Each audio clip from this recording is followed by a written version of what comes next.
I'm here at the hoop house. We're gonna go inside and check it out. So here's all the plants that we moved in. We've got everybody inside now. There's a fly that's panicking in here, but he'll leave in a minute. I believe there's 30 plants in here, something around 30 plants. And they're all in buckets that are 5 gallons or up. I'm sorry, 3 gallons or up. Most of them are bigger than 3 gallons. And there's plenty of room in here. So the size that we picked was good. We could have gone with a smaller one, but I think this is good. It gives us room to expand and it's easy to move around. So we've got everything lined up. We've already had a couple of birds fly in here, and it surprised me this morning when I opened it up and there was a bird flapping around the back of the tunnel, but he got out right away. No big deal. No harm done. So now that we have it all set up and everything's moved in, I thought it would be a good idea to show you some of the immediate flaws that have come up and some concerns that I have. That being said, I think that our overall first impression of this is it's actually really good. Yes, the construction of it is really cheap. The materials are really cheap. I don't think that they're going to last that long, but it is acting as a greenhouse. In fact, we have to vent it throughout the day because it does get really, really, really hot in here. As a point of reference, today is a high of 71 degrees. It's warm, but it's not super warm. Earlier this morning, it was like 65 degrees. We had last night our first frost warning in our area, which is annoying because it's only September 21st. And even in our area, which is a colder one, that's kind of early. It wasn't a hard frost. It wasn't anything that hit the ground, but we are definitely at that time of year where the temperatures are going down and we could get a frost at any moment. The greenhouse did a great job of keeping the plants protected and nothing was harmed. It is remaining warmer in here. So what I've been doing is I will close it up once the sun starts to go down. So like late afternoon or around 5 o'clock when I get home from work, I will make sure that the door is zipped closed, the windows are closed, so that way it's going to hopefully retain heat throughout the night. And so far that's been working. And on the plastic itself, there is condensation. So it's definitely keeping moisture in, definitely keeping heat in. And I have to say that overall, I think this is pretty good. Now, there are some glaringly obvious flaws with this design that I'm concerned about. I keep going over a plan in my head of things that we will need to make adjustments to in order to get as much use out of this as we can. So I would say first impression of this so far, yes, it's worth it. To actually put this up took us, I want to say it was around 2 hours. And it would have been less if the directions were clearer in the booklet. So I can't stress that enough. The directions suck. They're awful. And there aren't even written instructions. It's all done by picture. So a few things came up along the way that tripped us up a bit and it confused us. And it took us a really long time to kind of hash out what was supposed to get done, how, and et cetera, et cetera. So I thought now that this is all said and done, maybe it would be helpful if I went through and told you exactly what all of the pieces mean and what all the instructions mean. So hopefully if somebody is building this same thing, this might be helpful for them and it may knock off about an hour of construction time out of the whole affair. So what I have here is the instruction booklet, and I wanted to go over piece by piece how this is all supposed to go together. So as you can see, there's just a diagram. There's no written instructions about how any of this is supposed to go. First thing is the product list. And we went over this a little bit in the original video of the construction, but I wanted to go over this a little more clearly. Hopefully this will be helpful to somebody if they're getting stuck. So this has all the different pieces with the corresponding number that they'll be packed with in the box. Everything was numbered except for the screws. That was kind of weird. But the physical number that you're supposed to have of each different segment is on here as well. So that can help you to identify if necessary. And as far as the screws go, we have 4 different kinds of screws. So number 13, this is the smallest one. They're very short. So there's no problem identifying those. And this one was numbered, actually. It was the only packet of screws that had a number on it. The other ones are slightly longer. And again, they're numbered as well. So they all have a different use, and you got to make sure that you're using the right screws during the construction in the right place. So the next thing that is important to note, in the instruction booklet, it does show that many of these pieces have a tapered end on one part of the tube, and the other one is just a straight flat end. And there are holes that are drilled into each piece. So you got to make sure that your holes are lined up. Everything lined up really easily, by the way. We didn't have to fuss around with anything. And there was one piece that somehow we just didn't quite get it in the right way. We had to just like finagle it. But basically everything just slid into place and the screws went in with no problem. Nothing was ill-fitting, nothing like that. So very, very easy. The main construction of it is these number 4 horizontal bars. And the base is made out of them. The next row up is going to be made out of number 4. And as you start to get into the curve of the hoop house, those are also number 4s, and the roof supports as well. So once you get your number 4 base laid down, it is important to note that there is an exception when you're building the base. Your walls are going to be 5 number 4s per side. And then at the very end, by the doorway, by the entrance, you're going to have a number 3 capping off the end. So you just got to make sure you have the number 4s along the base and then one number 3 at the end. And each side is going to mirror the other. So over here by the doorway, this piece right here in the corner on the ground, that is where this piece right here, that should be a number 3. Then you have this crossbar that you're going to attach, and there is 4 of these in the box. They are labeled as number 7, and they have 2 flat ends. So one thing that gave us a hard time was we didn't know from the diagram, because it wasn't super clear if the horizontal bars should be on the inside or on the outside. We inadvertently did it both ways, and I have to say, I think that they would have been better off if we put them all on the inside of the frame. Right here, these horizontal bars are on the outside of the roof support, but we did it on the inside for the remainder of the supports. The reason why I would recommend putting them all on the inside is because once the plastic cover does go on, having that little bit of exterior metal all along the outside is going to tighten up the plastic a little bit.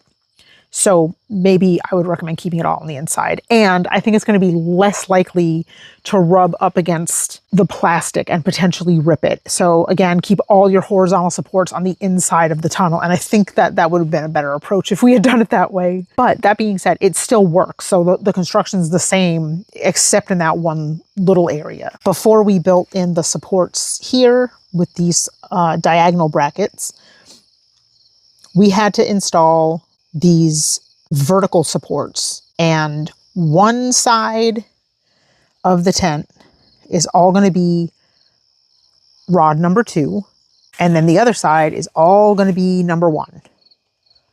So one side has to be 2, one side has to be 1. It doesn't really matter which is which, but you got to pick one and just make sure they're all the same number when you put them on. Now the instructions do specify that that's how it should be laid out. However, without knowing that there's an actual reason for doing that, I would have just gone ahead and put them up thinking that they were exactly the same. The size 2 bars have a tapered end, the size 1s don't. That's the difference. So they all have to be the same on each side. So now this is where it started getting a little more confusing as well, is when the different screw sizes started coming into play on the diagram.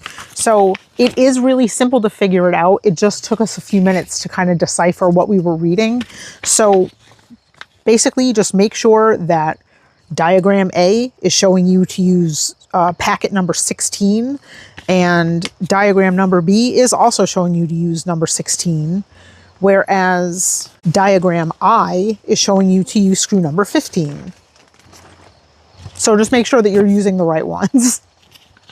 Otherwise, you're going to have to redo it. And we only had to do that a couple of times, but then it was smooth sailing. So going back to the entryway, if we take a look at the ends of the tunnel, right here is the entry. The back mimics this, except it doesn't have a door to open on the plastic. But this has two different size bars. So on each end, there's a number 5 and a number 5. And they have a hook bracket that you're going to be affixing to the base. And then the middle is number 6. So you've got 2 5s and 1 number 6. So once you get into the arc, these are all going to be the same number piece. Those are all number 9. So pretty simple. You just click them together, they start going up.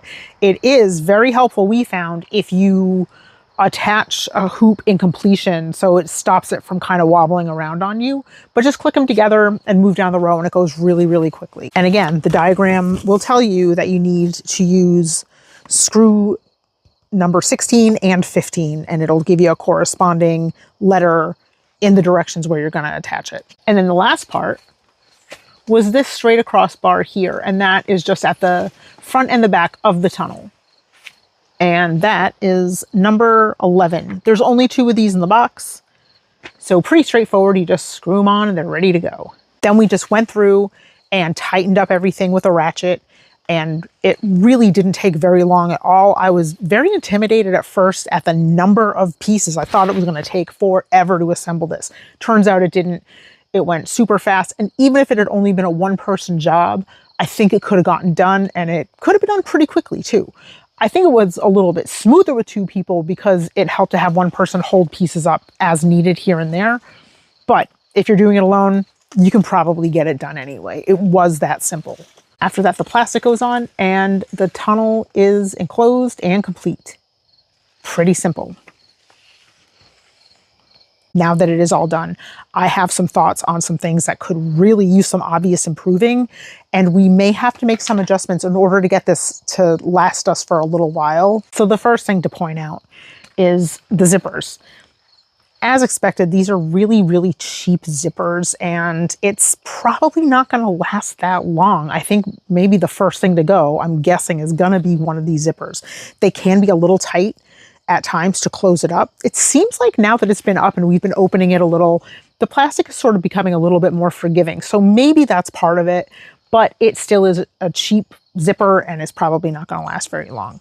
My other concern is on the sides here by the entryways, there is these little ties that you can tie around the pole, which, by the way, at first we thought this was aluminum. It's not, it's galvanized steel. I don't know how I missed that part because it clearly says that in the description when I placed the order. It just didn't really sink in. But anyway, this is it's galvanized steel, so it should be pretty durable, somewhat. So that's a huge positive. But yeah, these little ties, they're seriously ribbon. So I don't think they're going to last very long. Either they're going to fray, or I think they're probably going to rip off. If there's a big wind, I don't know how much chance this really has, but you know, maybe we can reinforce that. I think what I'm going to do is maybe just get like an awl and just poke some holes through the plastic and snake some like heavier cording in there, and hopefully that'll help reinforce the ties a little bit. Now, my other concern is that, as you can see, this is not fastened to the ground in any way.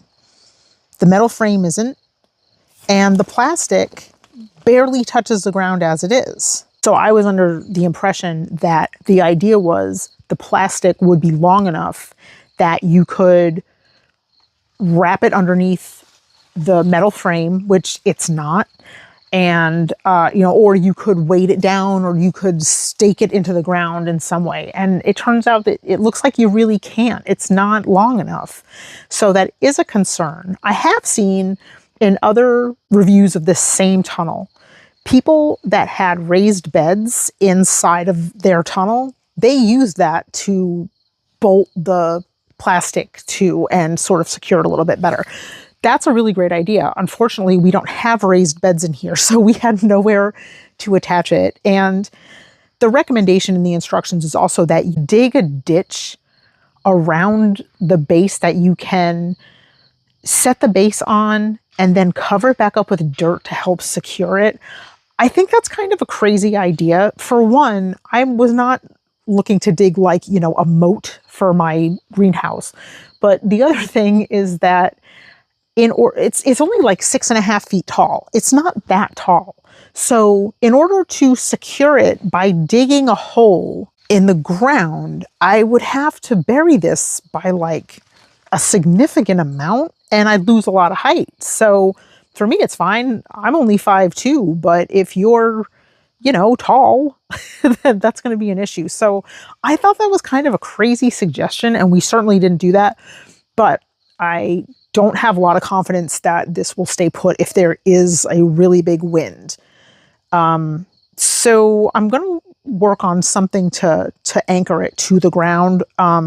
It may just be that I get some kind of bendable wire of some kind and maybe just, make a big staple out of it and just hook it in. I think that might work. At least maybe it'll help stabilize it a little bit. My last little concern with this is these ties that they give you. They provide these nylon cords. There's 4 of them. And the idea is that you use this to tie to these plastic hooks. It's got these little plastic hooks on the outside corners. I mean, I hate to make any snap judgments, but these certainly don't look like they're any kind of like heavy duty plastic or anything like that. So I feel like tying this to this hook is not a great idea. They also provide these stakes. These are like those screw kind of stakes that you put in the ground, and that kind of helps to anchor it a bit. But again, come a heavy wind or any kind of weight from snow or anything like that, I don't think that this is going to hold up. So again, I was thinking of maybe getting rid of these. In fact, I think these might actually cause them to tear. If it is too strong of a wind, I think this may actually cause a bit of a problem, or potentially could. So I think we're going to take these out and maybe repurpose this cord. I did have an idea that maybe I could get some kind of heavy duty clips and just clip it to the outside. But the problem with that would be then I would be shortening up the length of the plastic and I'd have a hard time zippering the door closed. So that turns out that I don't think that's going to be a good solution, but maybe just like poking some holes in there will probably fix the problem, or at least help it along.